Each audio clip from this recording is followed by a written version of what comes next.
Welcome to the Athletic FC podcast with me, Adam Leventhal. So Spurs rolled over for Arsenal in the North London derby, but how much should we read into that victory for Arsenal as they go for their first title in 22 years? Well, Jay Harris, Art de Roche and Adam Crafton out in New York are with me to analyse the fallout from the North London derby for Arsenal, for Spurs, and also for what it means for the teams around them at the top and the bottom of the Premier League. So we know that Arsenal were comfortable winners. They've reopened that 5-point advantage over Manchester City at the top, but there were three big subplots for Arsenal. Another brain fart arrived, Eze and Gyokeres, and we're going to start, maybe predictably, with the mishap, Art. Like at Wolves in that 2-2, and 4 out of the last 8 goals have been conceded from individual errors. But the key thing in this one was that they responded, and they did it in a way that sort of said, we've been talking about this and we know how to deal with it. That was, I suppose, the upside in this game. Yeah, I think going into that second half, they would have had, I guess, conscious desire to put that right, because, as you mentioned, it's been a theme not just for, I guess, these last 2 games, Wolves away and Tottenham away, but if you think back to New Year's Day, or just a couple of days after, Bournemouth away, the first goal of the game is Gabriel gifting them the ball from a loose back pass. I think in 2026, they're joint first with Aston Villa for individual errors leading to goals. So it's been something that they need to sort out, even when they win games, I still believe. But as you say, the fact that they were able to kind of come back and show what they're about is a really big bonus, because I think Mikel Arteta spoke about it after the game, but it showed the attitude that they have, that they are able to get through these tough patches, which is something that's going to be absolutely necessary if they do get over the line come May. And it was interesting, Jay, wasn't it? Obviously, it was such a gift, and, testament to that Randall Kolo Muani's only touch, or the only touch for Spurs in that first half, was the goal, compared to 29 for Arsenal. We should say in the box. In the box, yeah. They did manage to touch it occasionally outside of that, in the box, you're right. But it was funny watching Declan Rice's reaction, because obviously when they'd scored the opener, he was very much switch on, all that sort of stuff. And then his reaction to conceding the goal was quite relaxed. It was almost as if it was water off a duck's back rather than a massive weight on his shoulders, which did also then maybe suggest that they have been talking about it. Yeah, obviously Rice is a very switched on player, as an England international. So I think he showed the right mentality. And we should point out, I've been at a lot of Spurs games this season, and the atmosphere has been toxic pretty much since November, that famous Chelsea defeat. But there was a real energy in the crowd yesterday, from before kickoff, when there was a tifo in the stands. There was this pre-match video. Dele Alli came out at half-time. I think Frank leaving definitely relieved some pent-up anger. And I think Kolo Muani equalised 122 seconds after Eze scored. And the noise in the stadium at that point, for Arsenal in successive games to let the lead slip, I did sort of wonder how Arsenal would react to that. And we should point out, Gabriel was maybe a little bit lucky to not give away a 5th goal out of 9 for an individual error in the second half. Yeah. But on both occasions, despite those setbacks, even if Kolo Muani's disallowed goal didn't count, I think the way Arsenal didn't panic, they continued to do the things that they were doing, and they got the win, sort of shows why they're at the top, and also shows why Spurs are at the bottom. Adam, do you follow the trend that they've got over this issue, or is it still a big issue that Arteta hasn't found an answer to, and that's why it keeps on cropping up? I think it's very hard to find this. Football is still always going to be a game of mistakes. Like, people are going to make mistakes, and sometimes you get into sort of a habit of a few of them.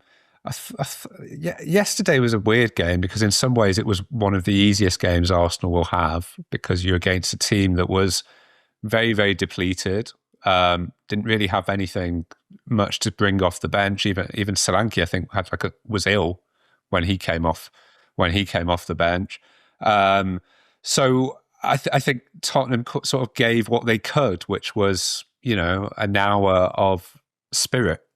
That was and Arsenal's kind of class showed beyond that. And then, you saw what Arsenal were bringing off the bench. They're bringing on Martinelli and they're bringing on Ødegaard. And you can imagine, like, every time a Tottenham player who's been out there for an hour turned around and saw who was coming on, they're just thinking, oh my God, like, how do we come back from this? Like the individual mistakes, like, it's not good. It could cost them in other games. I don't think it's solved per se. Like, I mean, the Rice one was quite funny just because he'd been so performative in telling everyone else how to behave straight after the goal. And I think, sort of going then with tail between his legs after that. But yeah, I think the game kind of went exactly how it should have done based on what was available to both teams. And one of the nicknames that Arsenal fans, many nicknames for Spurs, is a visit to Dr. Tottenham, because they will sort you out. And Eberechi Eze is at the front of the queue, just lapping up the medicine at the moment. 5 goals in 2 games. He needed that, didn't he? And I suppose from his perspective, he wants to be able to build on that as much as, Gyokeres, which we'll talk about a little bit later on as well. Yeah, 100%. After the game, I thought Mikel Arteta was really interesting in the way he spoke about Eze, because he was quite honest that Eze was upset not to start at Wolves. So that in that game, it was Bukayo Saka playing as the number 10, which is something I thought worked out quite well, even though the result was what it was. When you look at the performance, he was the one that opened the score, and he was very kind of neat and tidy in that area of the pitch. And going into this game, I think when you saw Eze in the starting lineup, I guess the most recent example you have of that is Brentford away, where he was subbed off at half time. Aside from that, it's not been kind of plain sailing for him since the first North London derby this season. But it's not only, I guess, this year that he's had a strong record against Spurs. When you look at his last 5 games, so including his last 3 at Crystal Palace, he's got 8 goals against Tottenham. So I think he's someone who really relishes playing against them. But part of what helps him against Tottenham is there always seems to be that space just on the edge of the box for him and now Gyokeres to take advantage of. When you look back to his hat-trick in November, they're all almost identical, like the spot that he's in. And I think Gyokeres actually did speak after the game about kind of seeing that from the first game of the season and wanting to replicate that himself. So for Eze, it's a massive, I guess, performance as well as result, because you saw the confidence come back as well. I think the second half, you saw the little feints, the little nutmegs that we haven't really seen. The nutmeg on Palinha.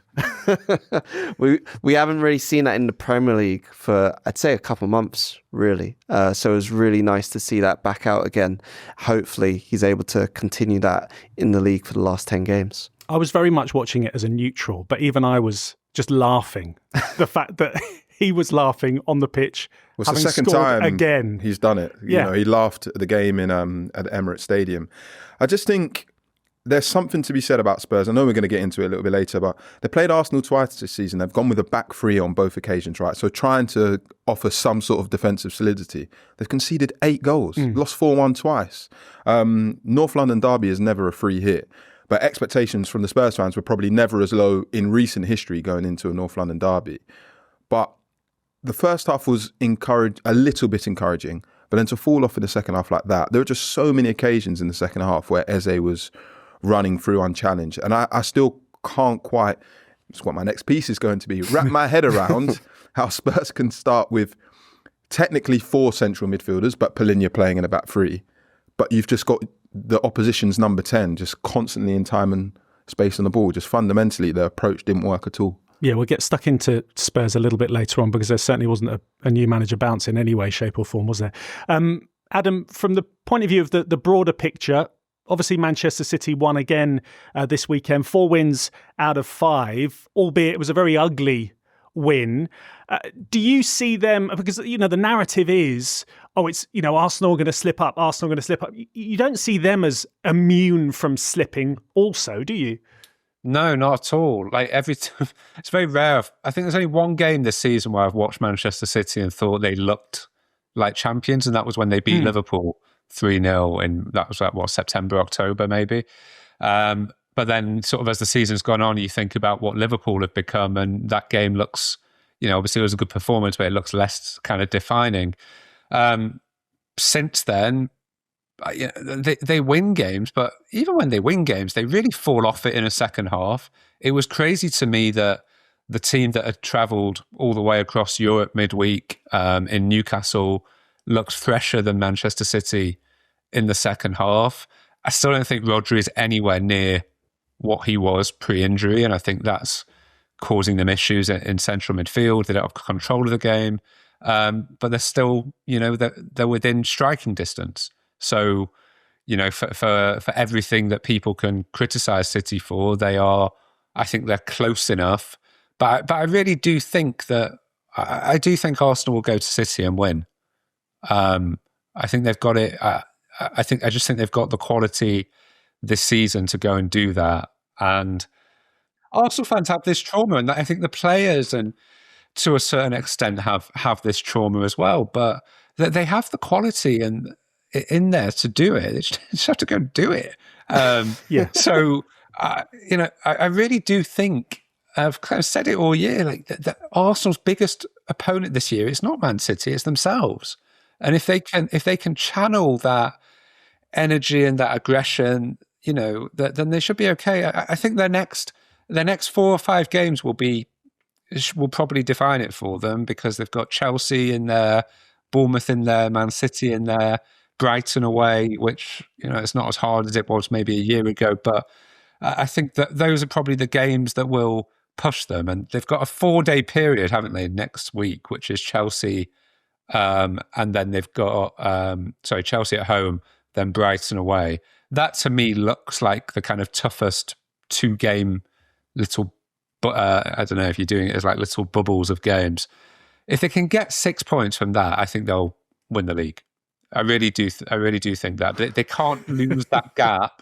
No, they can't lose that gap before they go to City. I think that would cause them real anxiety. I have to bring Art in on this, because when you said that they were going to win, Arsenal are going to win at Manchester City, that game is on April the 18th. Obviously, they've got the Carabao Cup final in between, in just under a month's time to come.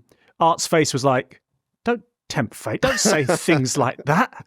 Are you feeling as confident as Adam is about Arsenal? I guess honestly, no, but that's, as he said, because of what's happened in the past few years. Yeah. And I think looking at that game in April, I don't think Arsenal need to be scared going to Manchester City. They can actually go there and be brave, I feel, because they've shown in the past 2 years that they can go there and compete. They haven't won there. They've drawn twice in the last 2 seasons, but they've been so close to winning, and that was with 10 men last season.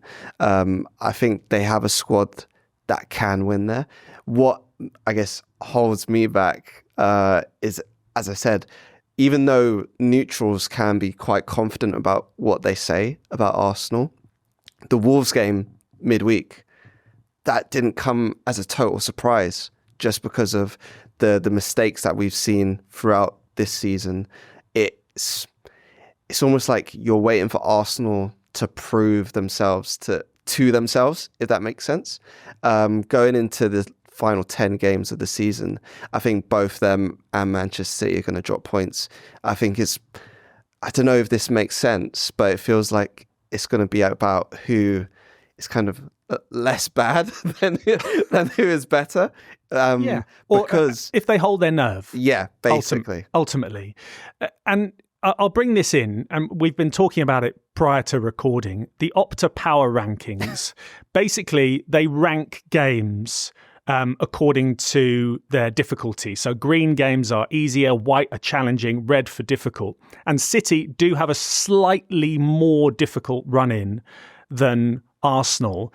But we do know that if both sides win all their games, or either side win all their games, that's going to include a victory against their rival. They will go on and win the title. Who do you see as being in pole position? Is it simply down, Arsenal have to be because they've got the points in the back?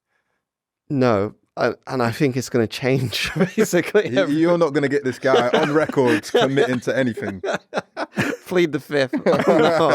No, but I genuinely... the mood is going to change so many times, I think, in this next 2 months. You saw, it almost seemed like it was the end of the world on Thursday morning for Arsenal fans, let's say. In terms of the players and the staff, Mikel Arteta was very kind of adamant that their reaction was tremendous, was his words. And I think we've all seen the proof of that with how they performed away at Spurs this weekend. But if you're looking at the run-in, I know Adam has his thoughts on the supercomputer, but when I've seen two of Arsenal's most difficult games this season be Wolves home and away, I don't want to count any chickens, too early. Adam, you don't fancy these rankings, do you? No, and I don't know if there's a way. Well, tell us why. Tell us why. Come on. Well, they purely so it's like there's a 3-color system. So it's green for easier, white for challenging, and red for difficult. And it seems purely to be based on position in the table and bears no accounting for form, no accounting for a point in the season where it might actually be easier to play a team who is safe in 11th than it is to play a team that is 18th or 17th. So, anything that ranks games against Leeds as easy, or easier, given that Leeds have lost like 2 games in 14 or something like that, or has, let me find a good example because... Well, no, the example that you've just said there, Leeds away, Manchester City's next 3 games, Leeds away, Forest at home and West Ham away are all considered to be easy games, which they aren't. They're just based on positions in the table. So I do give you it. But then the one that comes after that, Crystal Palace at home, Crystal Palace, who are at the moment a little bit of a basket case, although they did beat Wolves this weekend, that cannot be easier than West Ham away. Let's come back in 4 weeks after Opta is proven right, and I'm proven wrong. But anyway, I don't know. Be wary of supercomputers that don't that don't bring into account form and the state of a season. Computers are taking over the world. We fear computers. We fear change. You can ignore them, but we will check back in and see how it all panned out at the end of the season, obviously, but along the way. So the third subplot to the North London derby that I mentioned a little bit earlier on was Viktor Gyokeres scoring twice, 8 in 12 in all competitions for him, more goals in 2026 than any other player in the Premier League. His best performance for Arsenal, Art? 100%. I think his all-round play was what everyone's been waiting for. But the first goal, I think when people watching his tapes, if you want to call it that, from not just Coventry, but Sporting as well, everyone's seen that powerful strike, which I guess keepers just can't stop. And we haven't seen that yet until the North London derby. So there are a few things that a lot of people have been waiting to see that they saw. I would say there were still, I guess, aspects of this game that you're wanting to see improvements from. So, for instance, for me, one thing I think he can still improve at a lot is making the ball stick when Arsenal go long to him, whether it's David Raya or one of the centre-backs. I think the ball bounces away from him too much. Even in the North London derby, it happened quite a few times. But the way he was able to kind of find space to really cause chaos with Dragusin in particular, but also the little combination play as well with Adey at times was very nice. So you're hoping that that's a kind of a sign of things to come. I'd say that performance would be the blueprint for what people would want to see from him in the final kind of stretch of the season. Now, I don't want to kill the positivity, but we have to say, this was against a patched up Spurs side, and 7 of his 10 Premier League goals have come against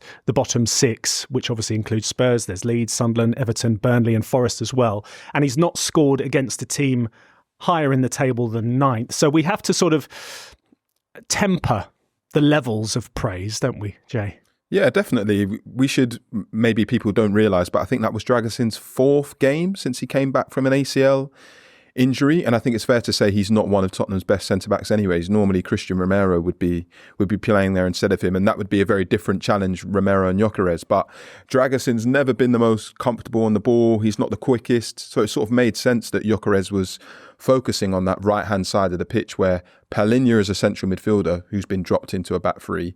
Dragassin's coming off 11 months out with a really serious injury, and so his physicality and speed can take advantage of those players.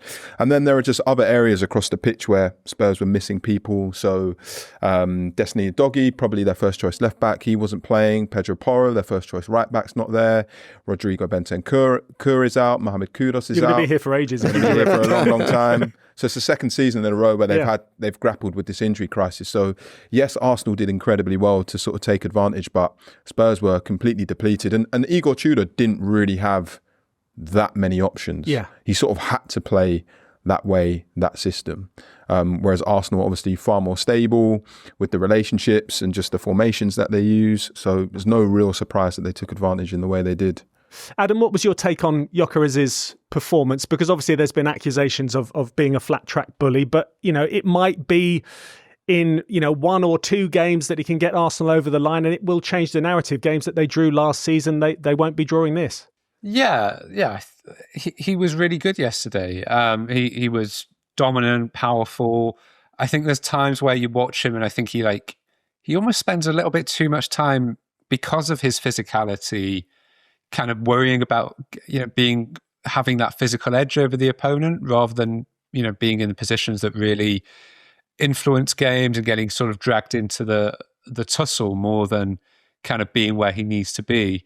I was, this is to take nothing away from the finish, I was just amazed with the first goal that he scored, like just how he had so much time to take it down, to turn and shoot on the edge of the box, like a minute and a half into a second half. It was crazy from a Spurs perspective, but you could see what the goal just did for his confidence and his belief. And you hope now for him, because I think he had a bit of an unfair amount of stick. I think people maybe underestimate that it's not been easy for Arsenal to transition into having kind of a proper number 9 after a couple of years of having kind of very different profiles in that position.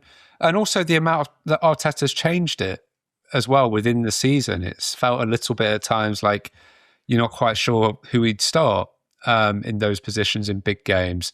So I think it was a really good day for him. But, there's going to be a lot of big days for him and for Arsenal over the next 6-7 weeks. Big Champions League games against Manchester City twice, the Chelsea game. And he's, if he can come out of that with, another 10 goals between now and the end of the season, then he'll go down as an unbelievable signing, because that's how it works. But it just the thing with Arsenal, and I appreciate I did this earlier in the show when I just said they'll go and beat Man City. It's like if they win a game, the reaction to them varies so differently to when they draw a game. And I think we don't often enough just sort of bear into account just the whole journey that Arsenal have been on under Arteta, the progress that they continue to show, because you're just kind of waiting for this definitive moment of, are they going to win the Premier League? And based on a draw, a win, or a defeat, it feels like it fluctuates so much in terms of like the public discussion around them and on players as well. Yeah, and a final word on Gyokeres. It was nice to see Gabriel Jesus at the end of the game giving Gyokeres a big hug, pat on the back. It shows that unity, because there was a time when people were saying, no, we need to be starting Jesus rather than Gyokeres. Yeah, and to be fair to both of them, in recent weeks when you've seen Arsenal win games, so Leeds away, Sunderland at home, they've actually kind of switched roles. So at Leeds, Gyokeres started, scored, but then Jesus came off the bench and scored also. In the Sunderland game, Jesus started, didn't score, but Gyokeres came off the bench and scored twice. So I think there's loads of, different options there for Mikel Arteta to choose from, which, to be fair, is going to be really interesting to see what he does and how he sets them up in the next 2 months, because you haven't even got Kai Havertz back yet. Odegaard came off the bench, but he hasn't started a game yet. since his injury at Brentford. So I think there are loads of different ways Arteta can utilise this front line. It's just about getting it right and getting the balance right for, I guess, the right opponents, which he did against Spurs. Art, thanks very much for being on the show. When we come back, Jay and Adam are going to be dealing with Spurs. So Arsenal have now won more North London derbies at the Tottenham Hotspur Stadium than Tottenham have themselves. It's 4-3, the tally. More worrying and more pressing for Tottenham is that they are 4 points above the drop zone with 11 games to go. And yes, it does look that there is only one relegation spot to worry about, with Wolves 17 points and Burnley 8 points from safety. But Spurs are one of those 4 teams in the mix, along with Leeds, Forest and West Ham. And over the last 20 games, Spurs are in the worst form of those sides. Adam, I'll start with you before I come to Jay. It's a big question, this. How do you think the threat of relegation is actually being viewed by Tottenham, judging by their performances and what their players look like and what's being said at the moment? Well, I suppose first, if you take it from how it's being viewed by the club, I think it's clear that they were concerned about it because that's why they changed the coach. I think they would have liked to have got to the end of the season with Thomas Frank, still there, and they pushed that envelope, if you like, as far as they possibly could. So clearly it's a concern in the boardroom.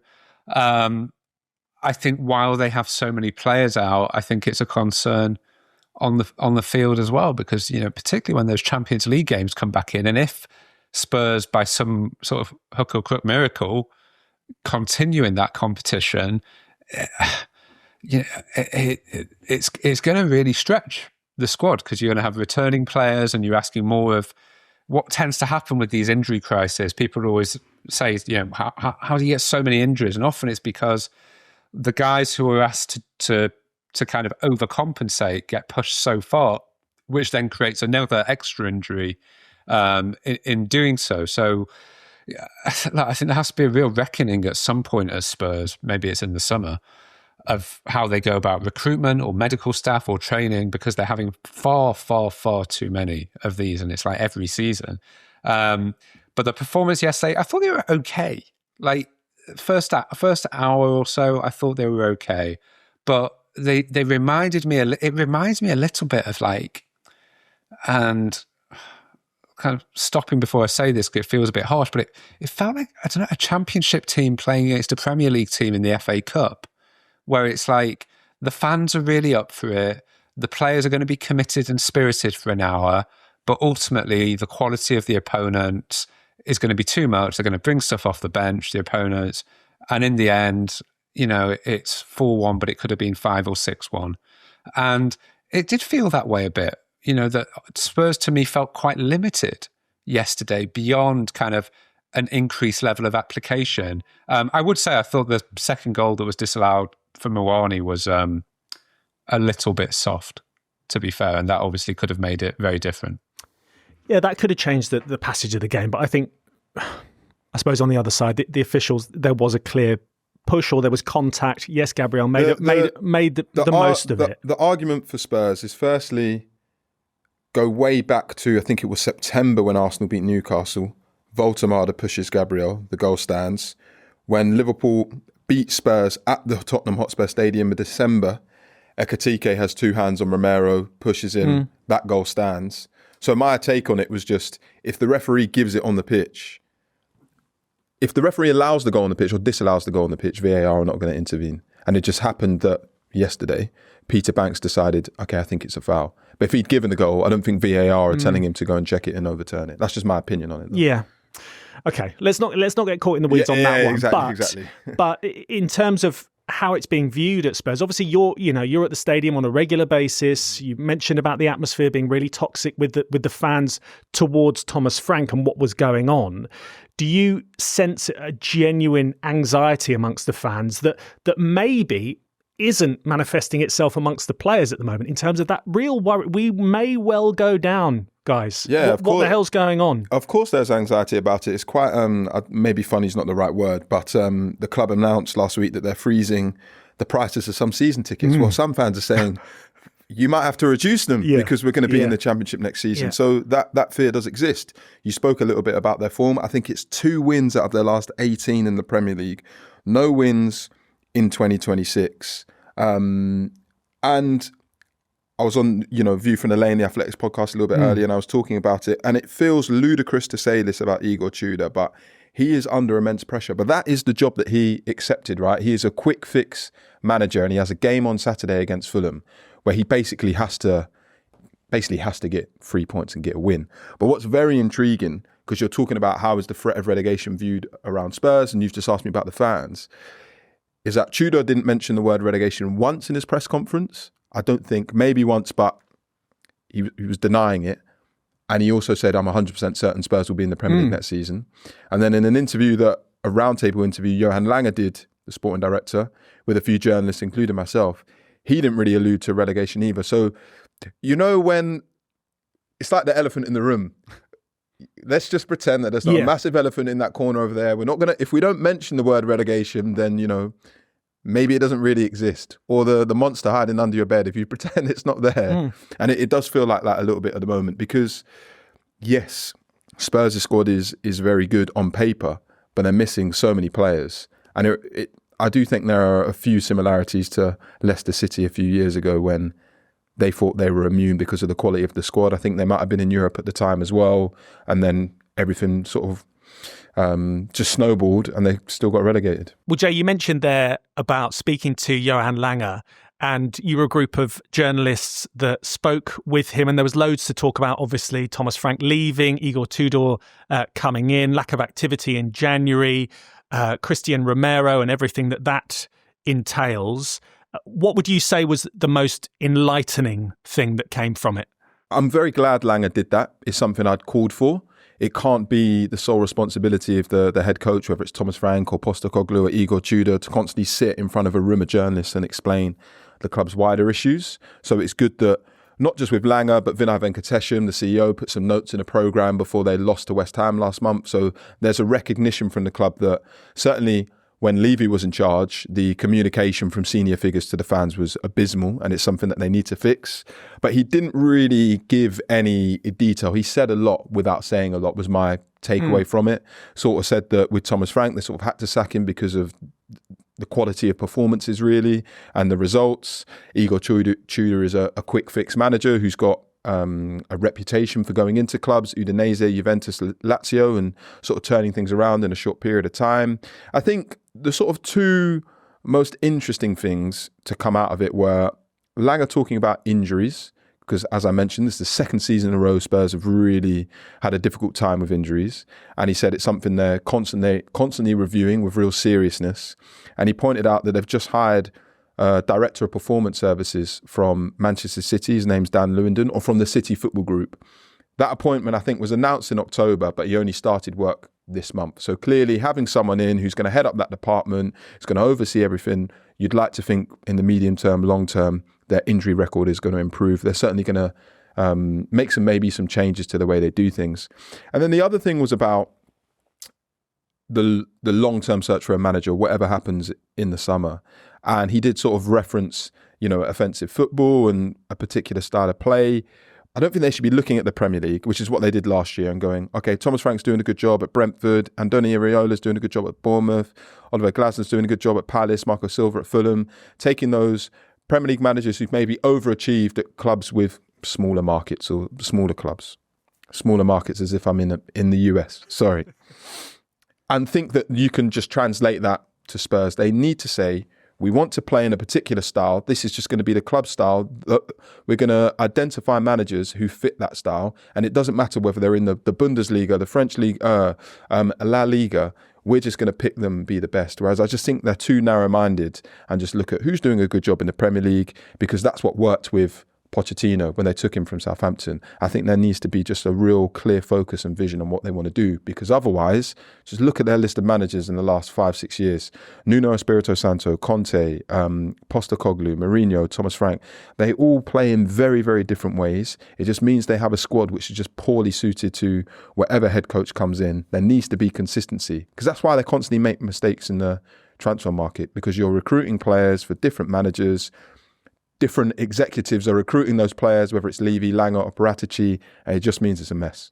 And we will continue to analyse how Spurs get on right to the final day of the season, where they need to win to stay in the Premier League, perhaps. Jay, thank you very much for your company. Same to you out in the chill of New York. Adam, thanks very much once again. And thanks to Art for coming on earlier on as well. And thanks to you for listening. I'll be back tomorrow. For more from the Athletic FC podcast, make sure you like and subscribe to the channel. We've got top journalists like David Ornstein, Matt Slater, Adam Crafton, Carl Anker, and plenty more through the entire season. Make sure you don't miss an episode of the Athletic FC. You can get it wherever you get your podcasts from.